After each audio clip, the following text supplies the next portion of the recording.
J'espère que vous allez bien, j'espère que vous vous portez bien.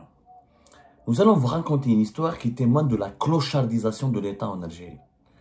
Comment malheureusement des petits pions s'inventent une vie parallèle et utilisent quelques-unes de leurs connaissances au sein de l'État algérien, au plus haut sommet de l'État algérien, pour devenir des lobbyistes, des intermédiaires, des affairistes incontournables qui deviennent des références pour les personnes malheureuses et infortunées qui ont des problèmes administratifs, qui ont des problèmes qui sont victimes d'abus de pouvoir de la part des autorités de l'État, ou qui ont des problèmes avec certains hauts responsables du pays, qui veulent régler leurs problèmes, quitte à payer et à verser des pots de vin. Nous allons vous raconter une histoire qui témoigne parfaitement de l'effondrement moral, je dis bien de la culture de l'État en Algérie. Cette histoire, elle concerne un ancien gendarme. À Blida, certains on l'appelle Bédis, c'est un adjudant qui s'appelle Ahmed Tagadit. Ahmed Tagadit, c'est un ancien adjudant, un ancien gendarme. Il agit dans la cinquantaine.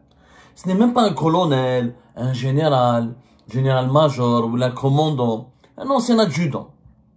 Cet adjudant est l'ami actuel du ministre de l'Industrie, Seyfi Rib, qui est ministre de l'Industrie depuis novembre 2024. L'adjudant, il est devenu ces derniers mois l'intermédiaire incontournable, je dis bien l'intermédiaire incontournable, dans le règlement, ou dans les interventions et dans les sollicitations dont font l'objet les responsables du ministère de l'Industrie pour apporter des solutions ou débloquer certains dossiers. C'est quand même incroyable, c'est un adjudant, c'est quelqu'un, encore une fois, si c'était un général-major, ancien patron des services, direction centrale des services de l'enseignement, ou membre de l'état-major de la gendarmerie, c'est un adjudant, un sous-officier. Sa seule qualité, c'est qu'il est l'ami de l'actuel ministre de l'Industrie. Comment il est devenu son ami? Ça, on a beaucoup d'informations contradictoires. Alors, certaines personnes affirment, certaines sources affirment que ce Tagadit Ahmed, appelé Bédis, a séduit le ministre de l'Industrie parce qu'il lui fait croire qu'il a des connaissances, qu'il connaît des gens au sein du système, dans l'entourage de Tebboune, dans l'entourage de Chengreha.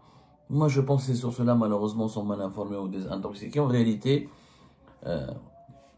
c'est un mécanisme qui est devenu commun, qui est devenu assez caractéristique et spécifique du fonctionnement de la nouvelle Algérie. Et je vais vous donner des exemples précédents. Aujourd'hui, les hauts responsables du pays, pour ne pas être arrêtés en flagrant délit de corruption, pour ne pas être accusés de trafic d'influence, pour ne pas être suspectés ou comme ils savent qu'ils sont surveillés et que la lutte contre la corruption, elle est devenue un sport national. Avant, le sport national, c'était la corruption. Aujourd'hui, le sport national, c'était la lutte contre la corruption. Et que les juges, les services de sécurité, pour monter en grade et avoir des belles carrières, ils essaient d'attraper à tout prix les supposés corrompus. Donc, qu'est-ce qu'ils font les responsables dirigeants actuels? Ils utilisent des intermédiaires, ils utilisent des rabatteurs. Ils utilisent des rabatteurs, c'est-à-dire c'est pas eux qui font les affaires, ils utilisent un rabatteur qui parle en leur nom, qui va rencontrer les gens, qui rencontre les acteurs économiques, qui rencontre les gens qui ont de l'argent, qui rencontre les personnes qui ont de l'argent, qui ont des problèmes, qui sont prêts à payer, à donner des pots de vin. Et ce sont ces rabatteurs qui règlent tout, qui s'occupent de tout. C'est même pas des intermédiaires, c'est des rabatteurs. C'est-à-dire que le ministre ou le responsable, il rencontre pas les gens, personne ne le voit, personne ne l'aperçoit, personne ne le rencontre, personne ne lui parle au téléphone. Il n'y a aucune trace de l'existence d'un contact direct entre le corrupteur et le haut dirigeant qui est corrompu. C'est le rabatteur qui joue ce rôle. Le rabatteur, celui qui appelle, celui qui rencontre, celui qui organise les rencontres, celui qui organise les rendez-vous, celui qui accompagne, celui qui fait les interventions, tout est au nom du rabatteur. Et le rabatteur, naturellement, il a un pourcentage assez élevé sur les commissions, sur les enveloppes qui sont ramassées et sur les pots de vin qui sont ramassés. C'est comme ça que ça se passe. C'est le mode d'emploi qu'on a vu avec la fameuse affaire de Nounou Manetta. Rappelez-vous, en octobre 2024, une grosse affaire éclate de corruption. Nounou Manetta, c'est un ancien gérant de cabaret.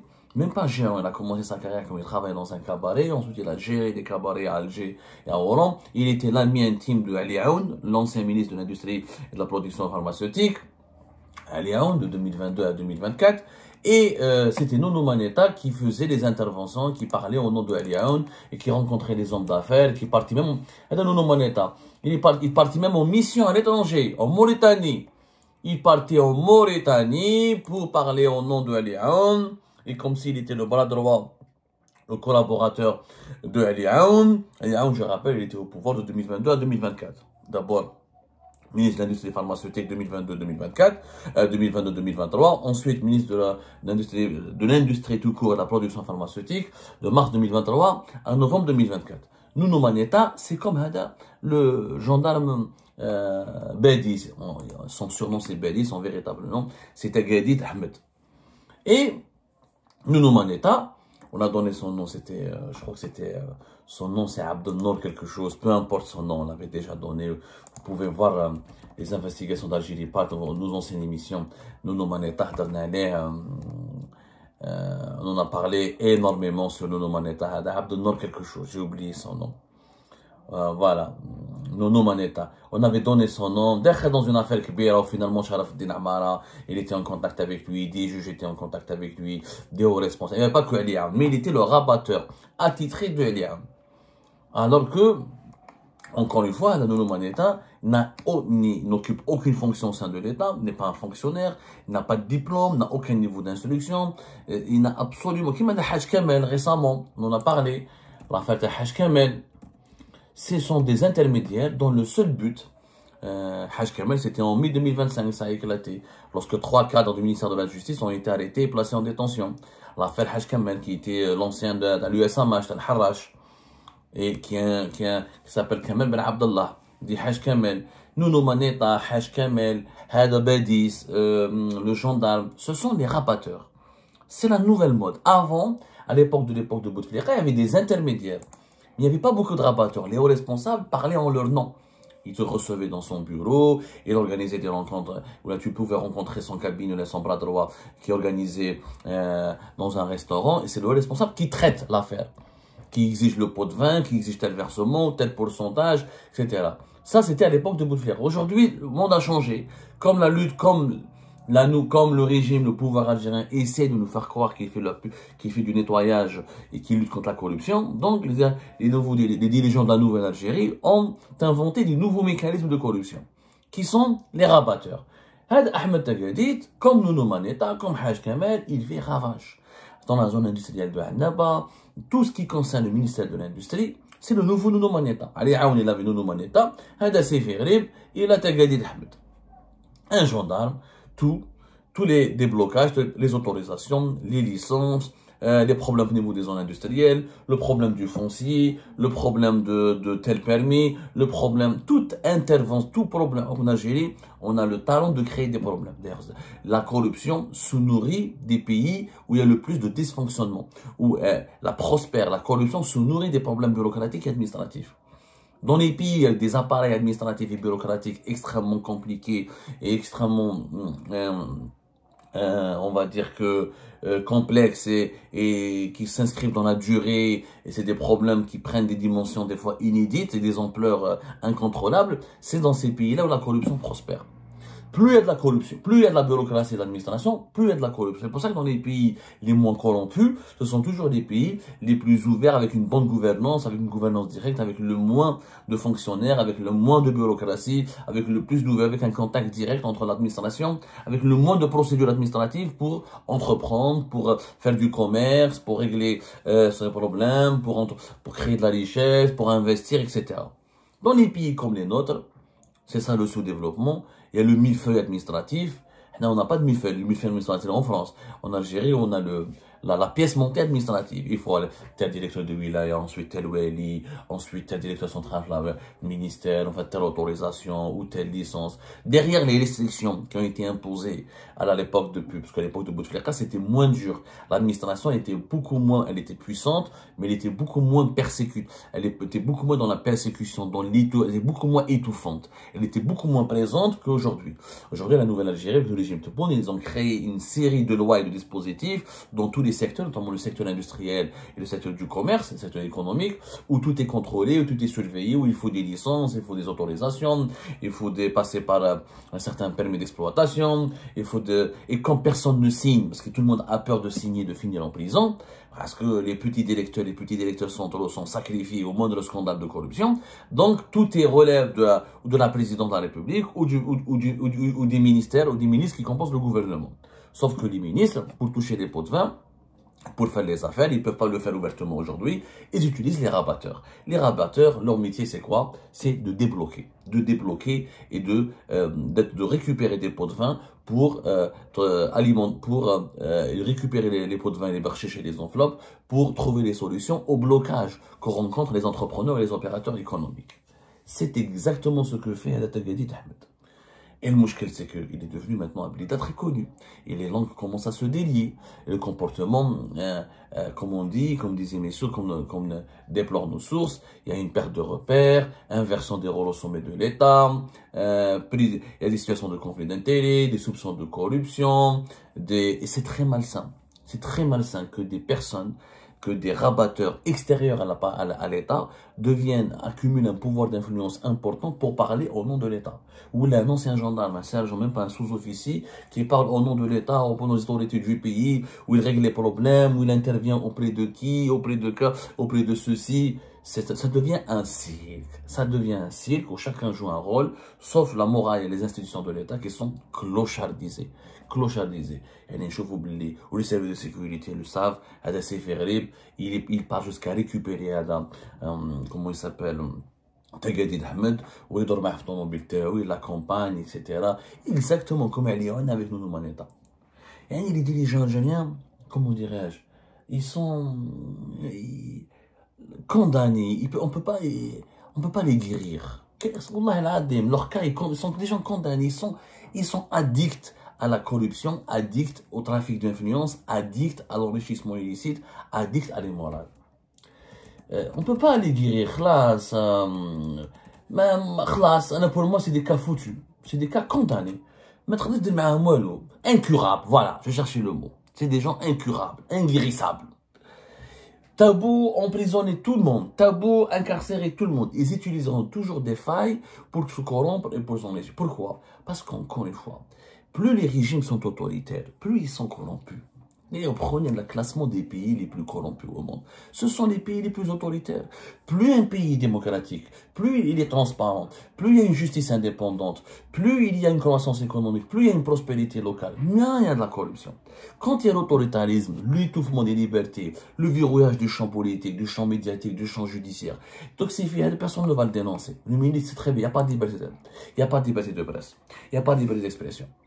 Les juges ne vont, pour qu'ils puissent l'attraper, il faut les juges sont pas indépendants. Il faut que quelqu'un en haut leur téléphone et leur dise faites ceci, faites cela. Il faut qu'ils soient enlevés de son poste pour qu'ils soient exposé à des dangers de poursuite judiciaire. Donc, il a l'opacité totale. Personne ne peut le dénoncer. Personne ne peut le toucher. Qu'est-ce qu'il fait? Il profite, comme les autres. Il est au pouvoir. Il sait très bien qu'il ne va pas jurer.